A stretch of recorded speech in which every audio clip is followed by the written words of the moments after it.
eterna palabra de amor. Con el propósito de compartir con usted todo el consejo de Dios, le presentamos A través de la Biblia, un análisis de la Biblia, libro por libro, que nos ayudará al crecimiento de la vida espiritual. Estos estudios fueron diseñados por el Dr. J. Vernon McGee, destacado maestro y expositor de la Biblia. Le invito a que nos acompañe en este fascinante recorrido de A través de la Biblia. Cuán firme cimiento la palabra de Dios. Me da mucho gusto saludarles y estoy contento de poder estar otra vez reunido con usted. Hoy quiero compartir la alegría de una carta que escribió Margaret de Cuba, que dice: les cuento que me da mucha alegría seguir recibiendo las notas y bosquejos que ustedes me envían, pues sabrán que me sirven de mucho para poder comprender ciertas cosas que a veces se nos hacen difíciles de entender. Les exhorto para que continúen con ese maravilloso trabajo que a través del mismo muchos nos beneficiamos y aprendemos. Que Dios le continúe bendiciendo. Nunca se desalienten, porque alrededor de todo el mundo muchas personas, como yo, han conocido a Cristo por su programa. Margaret de Cuba. Muchas gracias, Margaret. Que Dios la bendiga a usted y a todos quienes son sus amigos, parientes, a todos los que viven en ese lugar tan bello como es Cuba. Y ahora les animo para que abran sus Biblias en el pasaje que hemos de estudiar en esta jornada. Filipenses, capítulo 3, versos 2 hasta el 6. Filipenses 3, 2 al 6. ¿Ya lo ubicó? Bien, junto con la Biblia y las notas y bosquejos será un gran estudio de la palabra de Dios. Vamos a orar. Señor, te damos gracias por tu santa palabra y pedimos que tú bendigas a cada una de las personas que ahora están esperando este momento para estudiar tu palabra. Bendice cada vida, que tu bendición alcance a todos, y oramos agradecidos en el nombre de Jesús. Amén. En el día de hoy, amigo oyente, vamos a hablar de la revolución más grande que tuvo lugar. Nos referimos a la conversión del apóstol Pablo. En los primeros 9 versículos del capítulo 3 de esta epístola a los Filipenses que estamos estudiando, encontramos que esto que le ocurrió a él fue algo realmente tremendo. Él había cambiado ya su sistema de contabilidad del pasado que tenía, como mencionamos en nuestro programa anterior. Él nos dice lo que él tenía en un lado del libro mayor y luego lo que él tenía en el otro lado de ese libro mayor. Y lo que le ocurrió a Pablo fue lo siguiente. En un lado del libro mayor, cuando él era fariseo y bajo el judaísmo, él tenía tantas cosas que podía sumar y resultaban con un total muy grande. Era tanto lo que tenía que él pensaba que todas esas cosas lo exaltaban a él ante Dios. Todas esas cosas él había acreditado en el haber de su libro. Ahora, en el lado del debe del libro, había apuntado a alguien a quien él odiaba. Y ese era el Señor Jesucristo. Y él estaba tratando de eliminar a todos los seguidores del Señor Jesucristo. Como dijimos, eso lo había entrado en el lado del debe. Así que tenemos este libro mayor con su debe y con su haber. Cuando él se encontró con el Señor Jesucristo en el camino hacia Damasco, él cambió su sistema de contabilidad. Lo que antes se encontraba en el lado del debe, pasó ahora a formar parte del lado de haber. Lo que antes se encontraba en el haber, ahora debía pasar al debe. Y amigo oyente, eso es una revolución. Supongamos que un día yo regreso a mi casa de un largo viaje y tengo que ir a un negocio a pagar las cuentas en las que han incurrido mi esposa y mi familia. Yo me acerco a ese lugar y le digo a la cajera que quiero pagar lo que debo, y le entrego un cheque para cubrir mi cuenta. Pero entonces la cajera me dice, «Señor, desde que usted se ha ido, hemos cambiado nuestro sistema de contabilidad. Lo que antes era un debe, ahora es un haber y viceversa. Y usted no nos debe nada a nosotros. Por el contrario, nosotros le debemos a usted». Amigo oyente, si la economía de nuestros países permitiera eso, yo llegaría a ser un millonario. Tendría que recibir en lugar de estar entregando todo el dinero. Eso provocaría tal reacción que usted podría hablar de lo que haría la inflación y el sistema monetario del mundo se vería verdaderamente sacudido. Por cierto que algo así lo haría cambiar y preocupar en gran manera, ¿no le parece? Pues bien, eso fue precisamente lo que le ocurrió a Pablo en el camino a Damasco. Y él nos va a contar acerca de eso ahora, y en primer lugar nos dirá lo que él tenía antes. Pero antes de que él nos diga eso, él dice, yo quiero hablar con ustedes, filipenses, y quiero decirles ciertas cosas. Él dice, por ejemplo, y en primer lugar, guardaos de los perros. Ahora no creo que él esté pensando en el cartero en ese instante. Yo no sé por qué los perros siempre odian al cartero, no importa quién sea él. Así es que esto podría ser considerado como una advertencia para el cartero. Guardaos de los perros. Pero eso no es realmente de lo que Pablo está hablando. ¿Qué es entonces lo que él quiere decir cuando dice perros? Creemos que podemos informarnos acerca de esto leyendo lo que dice allá el profeta Isaías en el capítulo 56. Allí Isaías está advirtiendo a la gente contra los falsos profetas de ese día, aquellos que intentaban hacer que la gente se sintiera bien cómoda todo el tiempo, en lugar de advertirles cómo deberían hacer. Ese es un gran peligro hoy porque en nuestra sociedad la comodidad es la última palabra. Algunos de nosotros cuando viajamos queremos descansar bien. Si nos toca viajar en automóvil, buscamos algún lugar, hotel o motel que sea cómodo. No nos gusta dormir al aire libre al lado del camino. Para algunos de nosotros sería imposible hacerlo físicamente. Así es que buscamos la comodidad y la mayoría de nosotros hacemos eso. Y como resultado, existe cierto peligro hoy en el ministerio al tratar de presentar ante los santos de la iglesia cosas que son buenas y cómodas. Cierto hombre, muy destacado en la iglesia, abandonó esa iglesia, porque decía que el pastor de esa iglesia nunca presentaba mensajes que fueran buenos y tranquilos. No le gustaban mensajes con advertencia. Más adelante se descubrió que este hombre no era muy honrado en cuanto a sus negocios. Por tanto, él no necesitaba mensajes que fueran buenos, sino que necesitaba mensajes de advertencia. Y opinamos que eso era lo que a él no le gustaba.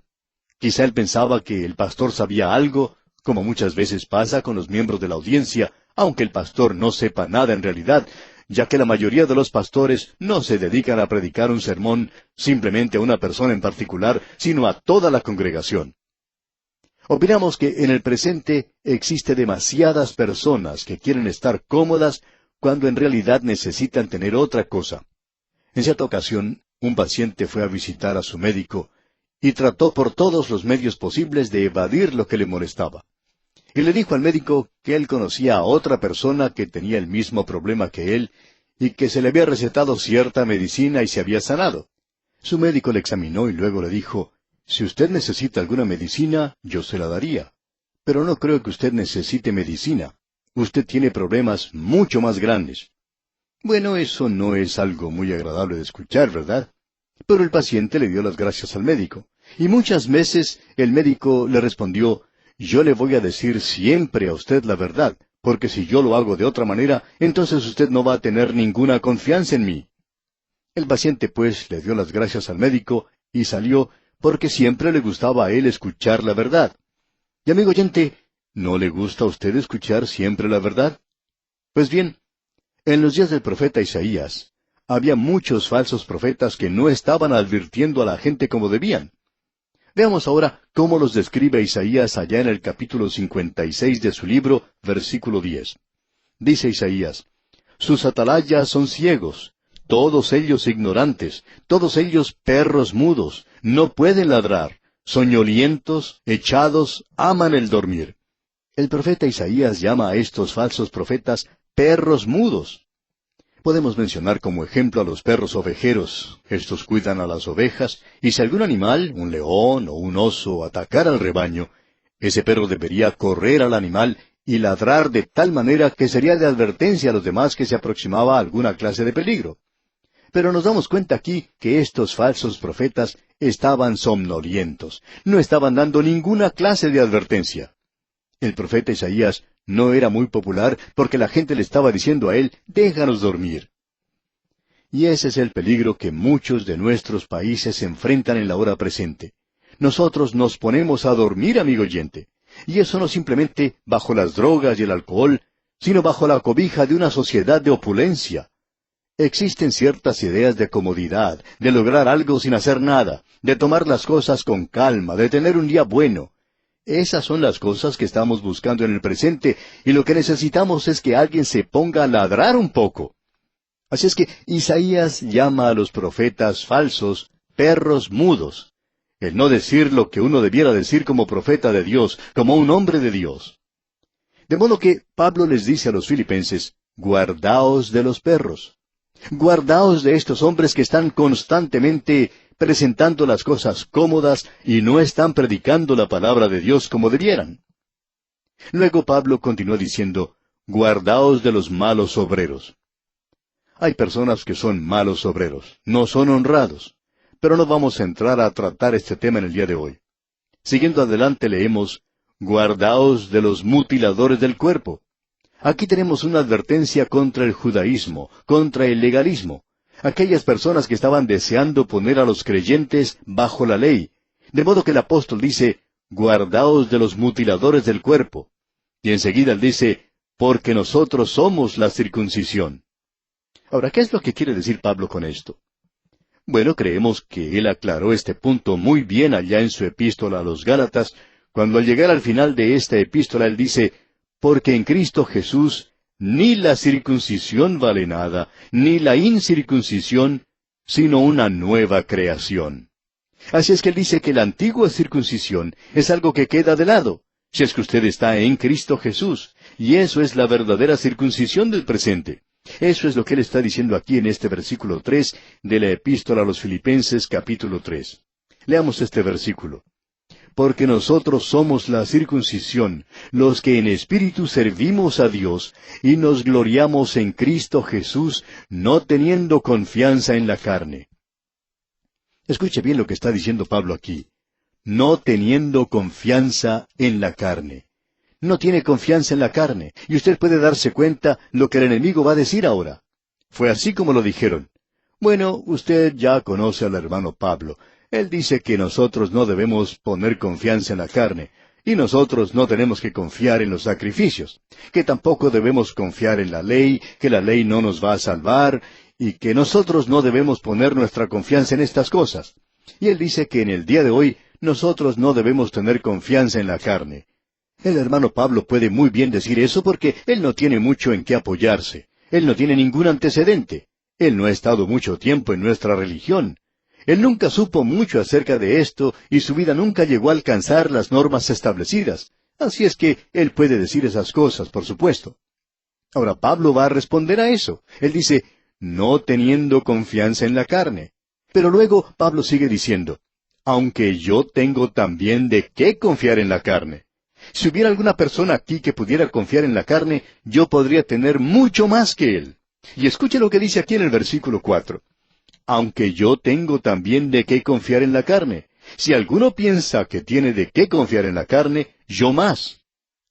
Pablo está diciendo, yo puedo colocar mi vida religiosa al lado de cualquier otro hombre y tendría lo suficiente. Y no solo eso, sino que a mí me sobraría mucho más. El apóstol Pablo va a mencionar aquí 7 cosas en las cuales él confiaba antes de encontrarse con el Señor Jesucristo en el camino a Damasco. Y yo quiero que usted preste atención a estas 7 cosas aquí que él ha mencionado, porque son en realidad muy importantes. En primer lugar, él dice, circuncidado al 8º día. Ahora, ¿qué es lo que quiere decir con eso? Bueno, Él no salió de su cuna por sus propios medios al 8º día y fue a la sinagoga a hacerse circuncidar. Quiere decir que sus padres lo llevaron. Usted recordará que el Señor Jesucristo fue llevado al templo en el 8º día y fue circuncidado. ¿Qué significa todo esto? Bueno, quiere decir que Él tenía padres piadosos que lo criaron a Él según la ley de Moisés. Quiere decir que Él tenía padres maravillosos, y eso, amigo oyente, es algo de mucho beneficio. Es de mucho beneficio para cualquier hombre. Aquellos que no han sido criados en un hogar cristiano pueden darse cuenta de los beneficios que tienen aquellos que se han criado en un hogar cristiano. Los que no tienen padres cristianos nunca asisten a la iglesia, no llegan a conocer lo que la Biblia dice, ni siquiera saben los libros de la Biblia. Pero aquellos otros jóvenes que han tenido un hogar cristiano parecen tener muchos beneficios más que los demás. Así es que Pablo puede decir ahora, fui circuncidado al 8º día.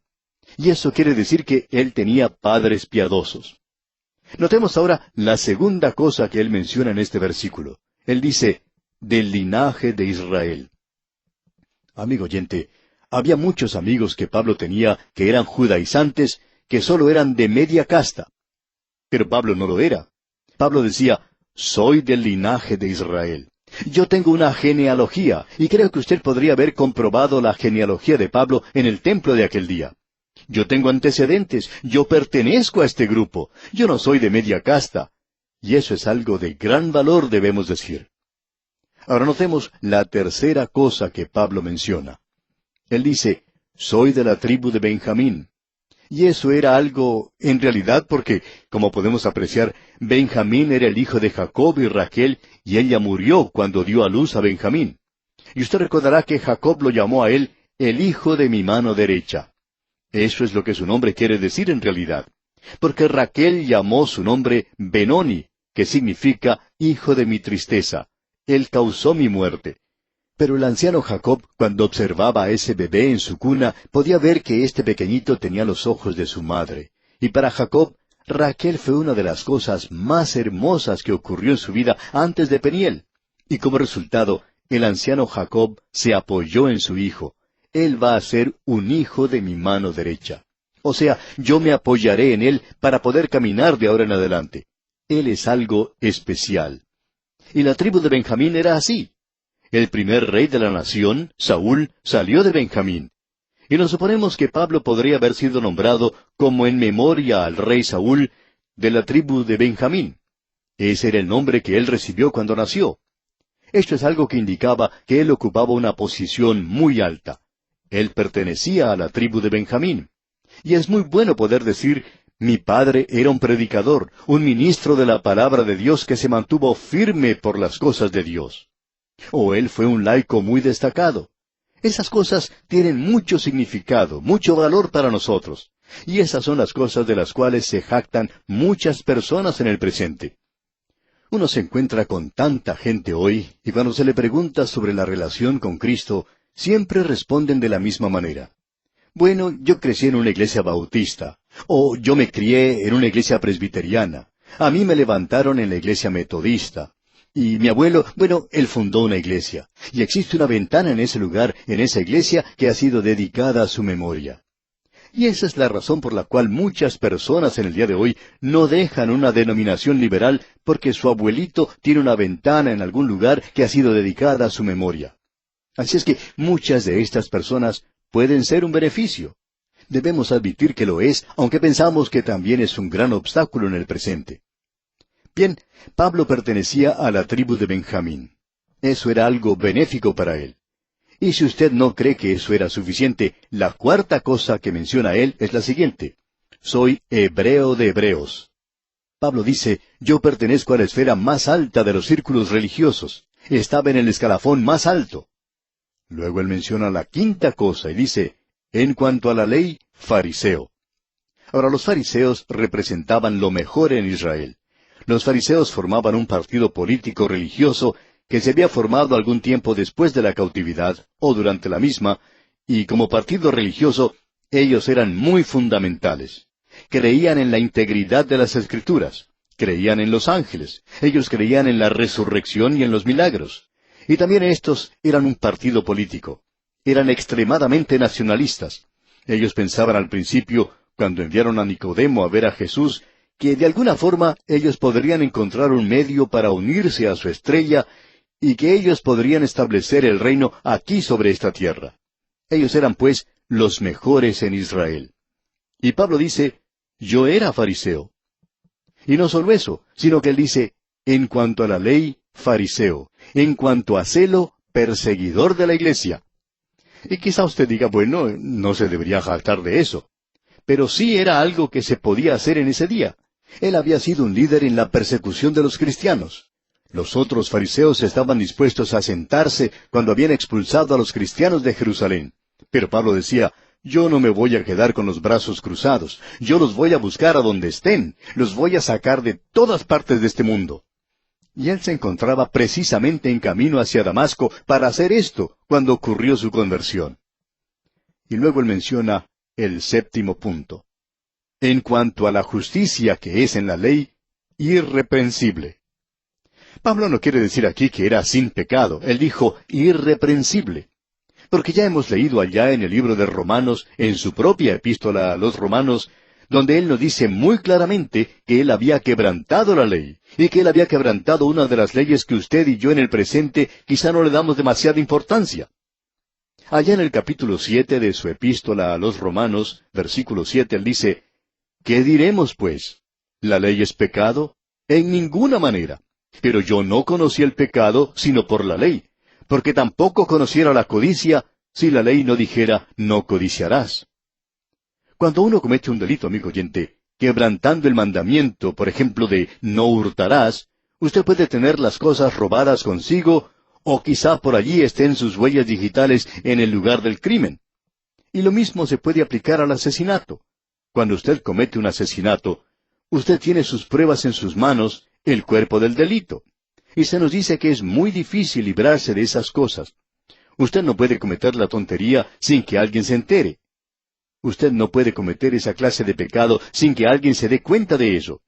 Pero usted puede codiciar algo y nadie se dará cuenta de eso. Así es que si Pablo se hubiera quedado callado, nosotros podríamos pensar que él había logrado llegar a ese lugar de perfección sin pecado. Pero él con toda honradez nos dice que él no había alcanzado eso. Él dice que la ley le resultó a él para muerte. Y lo que él está diciendo aquí es que él trajo el sacrificio o la ofrenda correspondiente. Él presentó una ofrenda por el pecado. Estas son las cosas que Pablo tenía en el haber de su libro mayor. Y estas son las cosas en las cuales multitudes de personas en el presente están confiando en nuestras iglesias, en el ser miembros de alguna iglesia. Pablo tenía todo eso.